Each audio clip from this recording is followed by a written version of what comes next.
ഇങ്ങനൊരു ന്യൂസ് ഞാൻ കണ്ടിട്ടോ. എനിക്ക് ഇതിനോട് പറയാനുള്ളത് എന്താണെന്ന് വെച്ചാൽ, പ്രിയ സുഹൃത്തുക്കളെ, അല്ലെങ്കിൽ നിങ്ങൾ ആരെങ്കിലും ഇങ്ങനെ ചിന്തിക്കുന്നവരാണ് എന്നുണ്ടെങ്കിൽ എനിക്ക് അവരോട് പറയാനുള്ളത്, എന്നെ സംബന്ധിച്ചിടത്തോളം, ഒരു മുസ്ലിമിനെ സംബന്ധിച്ചിടത്തോളം കഅബ എന്ന് പറയുന്നതും മദീന എന്ന് പറയുന്നതും 5 വക്ത് നിസ്കരിക്കുന്നതിന് ഞങ്ങൾക്ക് വേണ്ടിയിട്ട് കിബിലയാക്കി വെച്ചപ്പെട്ടത് കഅബയാണ്. ഞങ്ങൾക്ക് അവിടെ പോവുക എന്നുള്ളത് അത്രയും പുണ്യമാക്കപ്പെട്ട കാര്യമാണ്. കാരണം കഴിവുള്ളവൻ ഹജ്ജ് ചെയ്യുക എന്നാണ് പറയുന്നത്. രണ്ടാമത്തെ കാര്യം, മദീന എന്ന് പറയുന്നത് ഞങ്ങളുടെ പ്രവാചകൻ, നിങ്ങൾ ശ്രീകൃഷ്ണനെയും ശ്രീരാമനെയും ഒക്കെ കാണുന്നത് പോലെ തന്നെ ഞങ്ങൾ കാണുന്ന ഒരു വ്യക്തിയാണ് മുഹമ്മദ് നബി. ആ നബിയുടെ ഖബർ സന്ദർശിക്കുക എന്ന് പറഞ്ഞു കഴിഞ്ഞാൽ ഞങ്ങൾക്ക് അതിലും വലിയ സന്തോഷവും അല്ലെങ്കിൽ ഭൂമിയിൽ കിട്ടാൻ ഭാഗ്യവും ഞങ്ങൾക്ക് വേറെയില്ല. നിങ്ങളുടെ അമ്പലങ്ങളെ പോലെ തന്നെ, നിങ്ങളുടെ അയോധ്യയെ പോലെ തന്നെ ഞങ്ങൾക്ക് ഏറ്റവും പ്രിയപ്പെട്ടതാണ് അതും.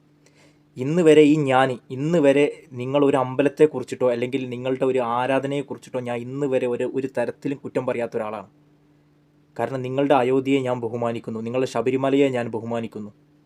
അതുപോലെ തന്നെ ഞങ്ങൾ ബഹുമാനിക്കുന്ന ഒരു സ്ഥലങ്ങളാണത്.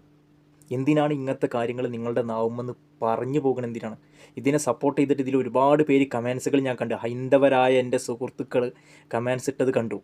ഇതുപോലെ കേരളത്തിലും പറയണം, കേരളത്തിലെ BJP നേതാക്കന്മാർ ഇതുപോലെ പറയണം എന്നൊക്കെ പറഞ്ഞിട്ട്. എന്തിനാണ് സഹോദരങ്ങളെ നിങ്ങൾ അങ്ങനെ ചിന്തിക്കുന്നത്? എല്ലാത്തിലും കുറച്ച് കീടങ്ങൾ ബാക്കിയുണ്ടാകും. അത് എല്ലാ സമൂഹത്തിലും ഉണ്ട്, എല്ലാ സമുദായത്തിലും ഉണ്ട് എന്ന് കരുതിയിട്ട് നല്ലത് ചിന്തിക്കുന്ന, കാരണം എനിക്ക് എത്രയോ ഹൈന്ദവരായ സുഹൃത്തുക്കളുണ്ട്. അവർ അമ്പലത്തിലും അവർ ശബരിമലക്കൊക്കെ പോകുന്നത് ഞാൻ ബഹുമാനത്തോടെ കാണുന്നൊരു വ്യക്തിയാണ്.